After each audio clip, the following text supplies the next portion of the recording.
The ocean for me is the greatest thing ever. And I love the look on somebody's face when I pop them in the nose and they're not expecting it. My dance is about 25 to 30 hours a week. There isn't much I do besides dance. I started lifting weights when I was in my early 20s, 30 years of weightlifting. I love mountain biking because of the adrenaline. We had a great time. We actually got an epic powder day. I think CF has motivated me to even push myself further in snowboarding. You've been running for 80, 90 miles. At that point, I guarantee you it's all mental. I'm a drummer. I do indoor rock climbing. I'm a huge proponent of Bikram yoga. We do the class in a heated room. It's about 105 degrees. My favorite thing about surfing is probably just being out in the water. Anything that's active I try to do, whether it's hiking, whether it's riding bikes, with my family. I wouldn't be sitting here today had I not had a routine of swimming laps for 40 years, 3 times a week.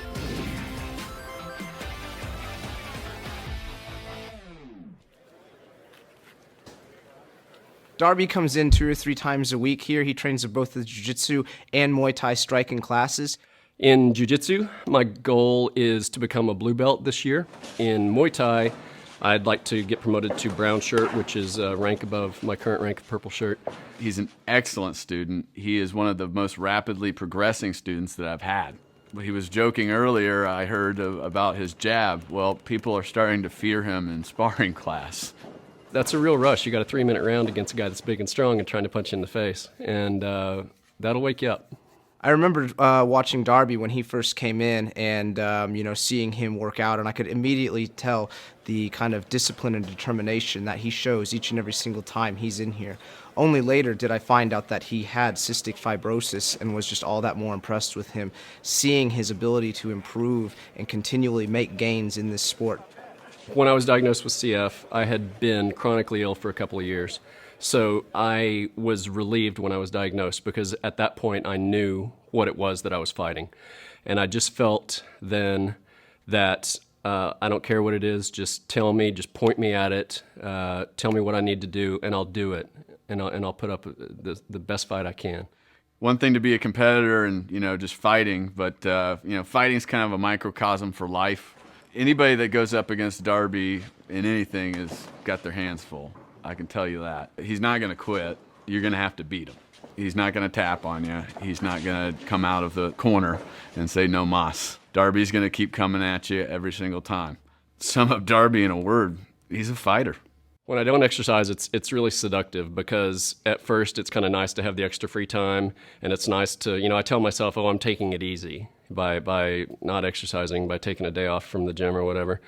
But a day becomes 2 days, and 2 days becomes 5 days, and 5 days becomes 2 weeks, which becomes a month. And very quickly, it starts to, I feel worse in the mornings, and I get lethargic, I get congested, lungs full of junk, and sooner or later I have to kick myself in the butt and get back in the gym. And it just, the longer I wait, the harder it is. Mentally, I know he's much, much happier. He's got this whole other challenge that's fun and entertaining. I rewind the tape in my head about, how he looked when he first got here as opposed to how he feels and walks around nowadays. Attack your CF. Come after it. Do your meds. Do your breathing treatments. Do your percussion therapy vest. Airway clearance of some kind. And exercise. Find something. Doesn't have to be jiu-jitsu. Doesn't have to be golf. Find something that you can do, that you want to do 3, 4, 5 times a week to get moving, to get your blood pumping and your lungs working, and get out there and work hard. I started dancing when I was 3, and by the time I was 7, I was in a little dance company through the rec center. And it was my freshman year that I really chose to take it more seriously. I danced 25 to 30 hours a week. It's a lot of dancing, but I love it. I have cystic fibrosis. It was diagnosed with my newborn screening. It's really made me who I am, and I think I'd be a completely different person if I didn't have it, and so I just think it's what makes me unique. Well, Kelsey and she's one of my best friends, so we're together a lot, and I've observed that when she's coughing and dancing, it's really tough on her, but she sticks through it, and she's such an inspiration to all of us. You would never guess that she had cystic fibrosis. Silhouettes are here in Las Vegas because we were the runners-up on the season 6 of America's Got Talent, and so you get to perform at Caesar's Palace for 3 nights. As a very busy performer, she's been into the hospital, done a quick tune-up, they throw a PICC line in her arm, and she goes on stage. They wrap her arm in something that kind of covers up and blends into the costume.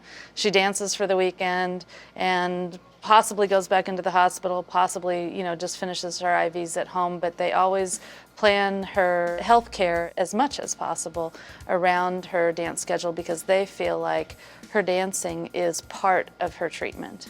And I think a really good example of how she's adapted was our last 3 weeks in Hollywood as part of the America's Got Talent experience. Although Kelsey works hard at everything, she's a teenager, and sometimes getting your hair done in time is more important than getting that treatment in, and all those adolescent challenges with medications. And so I was a little nervous that 3 weeks, 14 hours a day, that cough was going to come back at her, that it was going to slow her down, it was perhaps going to happen on television, what that experience would be like for her. But what happened was Kelsey wanted this so badly.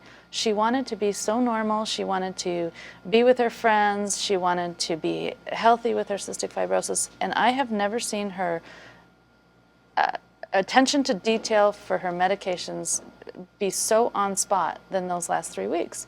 Despite the fact that it was a busier schedule than it's ever been, that there was more excitement and energy around her than has ever been in most people's lives.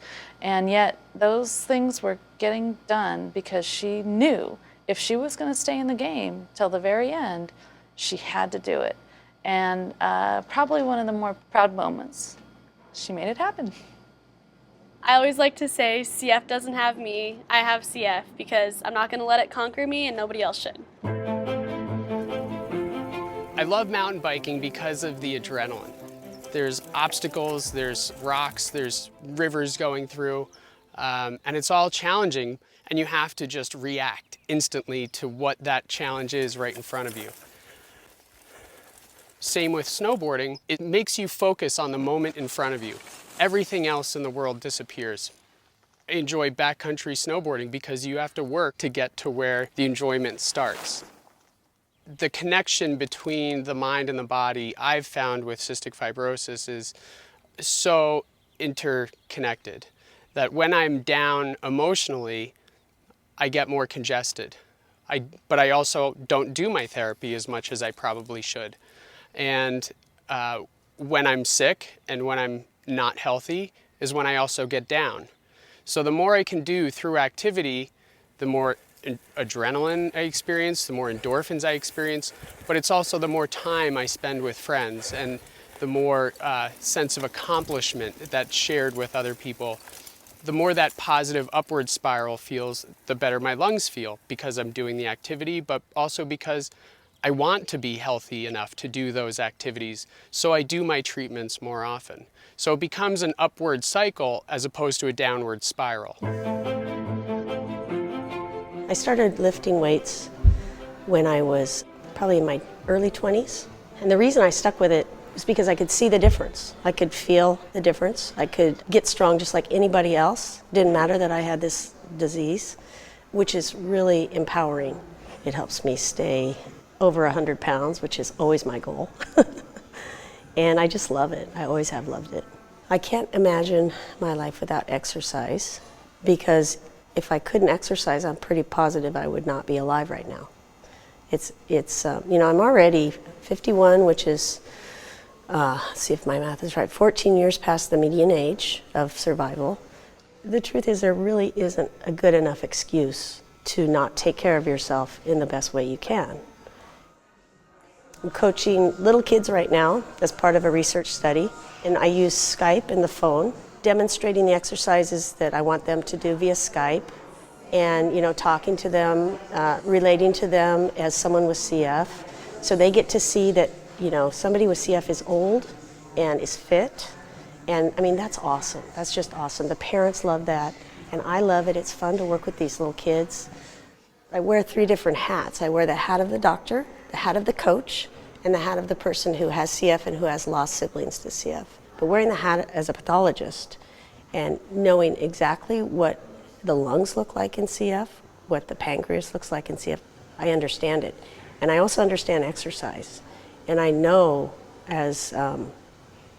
I know in my heart, because of the way I feel, and I also know because of what I know as a doctor, that there is probably nothing more important other than taking your meds than activity, than leading an active lifestyle. So just go do it. Surfing involves a lot of exercise. You're out there paddling and you're breathing hard, and then you got these waves that are our natural vest. I like to call them, it's my vest therapy in the morning. So I go out there, I catch waves, and I'm not the best surfer, so I fall a lot. And so I get pummeled and I get held down a little bit and I'm holding my breath. And when I come up, I start coughing up mucus, and then you gotta duck dive under 2 waves, and it's a really intense physical workout. I love surfing, love staying active. These guys are all about the ocean and the healing benefits. I was like, this is too good to be true. This is pretty interesting. I'm a professional surfer and actually can help kids do this to help them in their condition. I'm like, just to take them surfing? Perfect. It was a pretty amazing thing. It just showed firsthand that this really does affect these guys in a really positive way. It helps them just by going out and grabbing their board and going surfing and doing a sport and having fun and hanging with their friends. It's a really intense physical workout. And then on top of it, I'm in an environment that is beyond, healthy for CF patients. It's rehydrating my lungs, it's lubricating the airways so I can cough that stuff up. And really, it's saved my life.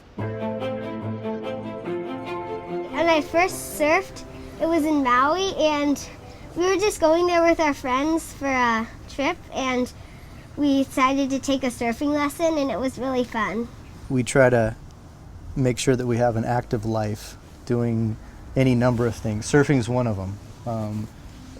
Malin loves, he's playing basketball. This is her first year playing basketball. You've played baseball. You play soccer, swimming. Ice skating. I missed one. Horseback riding. Horseback riding. You like horses, don't you? Mm-hmm. Yeah. I tried to do exercises with my sister to get me in shape, to get her healthy.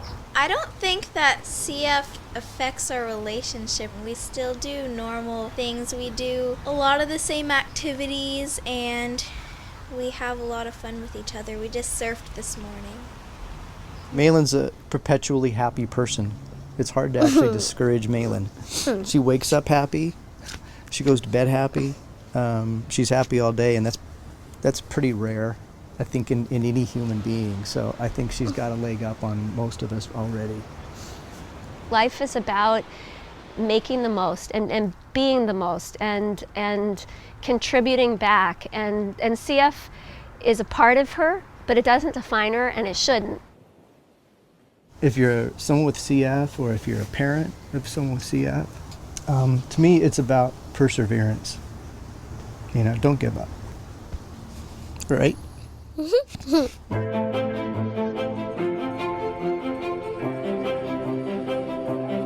I started snowboarding when I was 10 years old, about 4th grade, I think it was. I think CF has motivated me to even push myself further in snowboarding. When I travel, it's definitely hard to plan with all my medicine, because snowboarding, is so spontaneous. One week I can be in Europe, and the next week I can think I'm coming home, but still be out there for another month. So I've learned to plan for a month and a half, 2 months in advance, and travel with all the necessary medicine, and hopefully I don't get sick on the road, and kind of just keep cruising. Being involved with sports and just being active is just a great way to control your CF, I think, and maintain a healthy physical fit level in your life. And if you just lay around doing nothing all day, I think the CF's going to take over your body, and there goes your life. Being fit and enjoying it and just going out and doing stuff like snowboarding or skiing, you really can't beat it. The best way to have fun and stay healthy. Having a sister with CF as well definitely, I think, makes our relationship stronger. We can relate to some things like a little closer than other people. When I was young, I went to snowboard camp, and that kind of sparked my interest in snowboarding. Snowboarding in warm weather is the best it gets. And when I came back from snowboard camp, my lung functions were up higher than they've ever been. So immediately I made that association. If I snowboard, I'm gonna be healthy. So that did a lot to inspire me to keep motivated with snowboarding. My routine with my medicine and my treatments have done a lot for me in my life. If I didn't have to do those treatments, I wouldn't have the routine I have, but it's taught me a lot about time management, when to say no, what I'm actually capable of and not capable of, making my priorities. It's actually shaped my life. To those with CF who don't think that they are capable of things they might want to be, I say get off the couch and just be really conscious of yourself and mindful of it, and you can do whatever you want. As long as you keep your health in the back of your mind and you're stable and you get that under control, you can do whatever you want. And it really has a lot to do with positive thinking and a positive outlook. I'm 66 now, and I've been healthy as can be. My lung capacity has increased. I'm, still very active, swimming laps, playing golf. I walk the course. I either carry my bag or I have a little pull cart that you push along with your clubs in it. And actually in golf, you use a lot of different muscles. And if you're playing on a course that has any hills, you're walking up the hills, and that's good for the lungs. Barbara's exercise program of golfing and walking, doing weights, I think is an integral part of her program. I strongly encourage all of my patients to engage in a daily exercise program. The importance in improving their lung health, but also there's their sense of well-being, for more positive mood, and also for their bone health. Patients with CF are at risk for development of osteoporosis or thinning of the bones. Exercise has definitely been shown to improve their bone health as well. I think the thing that has made the most improvement in my health and my ability to live to this age has been my regular routine of swimming laps, because I've been swimming laps probably for 40 years. And I don't think I ever would have made it to Dr. Belkin's office to get the right treatments had I not been swimming. Truly, that is what benefits my lung capacity and has kept me going all these years. Typically what I recommend to patients and their families is that they engage in an aerobic exercise program most days of the week, 20 to 30 minutes on average. And I really suggest that they do whatever works for them. I want them to do exercise that they're going to do, they're going to enjoy, they're going to have a good time doing. Just get up and move. I mean, it's tremendous benefit for the lungs, and not just for CF folks, for anybody. Whether it's walking or skiing or bicycling or swimming, pick your activity and stick with it and do it. Being able to run 100 miles and knowing that you can accomplish that gives you a confidence, almost a swagger, in that it teaches you that there's really nothing that you can't accomplish. I think there's gonna be very few things in this life I'll ever encounter more difficult than what I've put myself through mentally and physically through my sport. And you carry that with you in every aspect of your life, or at least I do. And it's really been a blessing the last few years of my life. Brooks had run the 100-mile Leadville 100 up in Leadville, Colorado. He was, pretty much dominating the first, 60 miles of the race. Top 10 the whole time, and then once he hit a certain time, I think it was mile 93 of the 100, and he wanted to quit. He wanted just to lay down, fall asleep, just be done with it. And it was just a matter of, telling him, you can't quit, getting him up, pushing him along. Even if you're going to walk the rest, you have to finish.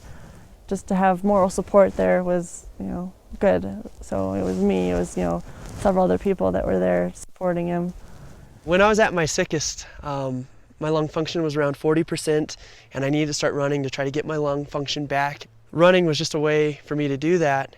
And then what I've discovered over the course of the last several years, where it's evolved to running marathons and ultra marathons, is that I no longer think of the CF as something that's holding me back or restricting my options. My health has improved as my activity level stayed high, and as I kept pushing myself. And now I am not looking at it as being the guy with CF who's finishing these races, but where the CF is no longer part of the equation, where I can think as just a normal athlete. Well, the advice I would give people is, just be supportive, just like myself, just getting into running. So now he has someone, I'm starting to do the longer distances, so now I can, go out with him for his longer runs, and just a way to be supportive. You don't want to sit there and have a pity party for yourself. And once you get over that, you'll find that you really can accomplish just about anything that even some completely healthy individual would be able to do. It's psychological to a great degree, but if you make up your mind and you have that mindset, what I've seen is that then the physical side will follow. My physical health has been incredible because I've stayed determined and I've been mentally driven to compete at that level, and don't even let CF be a factor when I'm going out there and racing. Head is very soft, relaxing back. Let's take an inhale. Stretch your arms straight up. I own a yoga studio, and we do a style of hot yoga that is 90 minutes. We do the class in a heated room. It's about 105 degrees, about 45 to 50% humidity. Both legs. Remember, it's out of all the things that I have used to manage CF and also just to enjoy my life, I would probably put the Bikram yoga on the top of the list in terms of activities that have effectively transformed my health and maintained it. The benefits from this yoga has been exponential for me in a very short time. I've taken part of me that deals with the cystic fibrosis and moves forward with things. I have noticed leaps and bounds changes with the overall benefit of the class. You don't have to be proficient or good at the yoga or at any type of movement. You do have to move.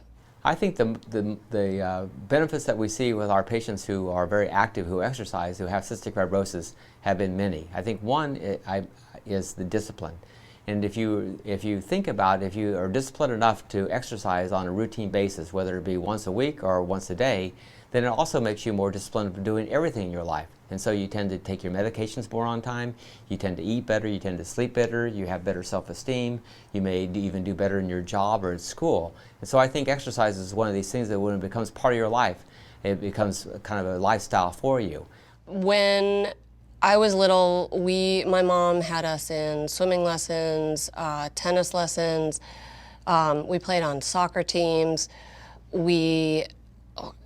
I do not think there was a sport or an activity that we weren't enrolled in.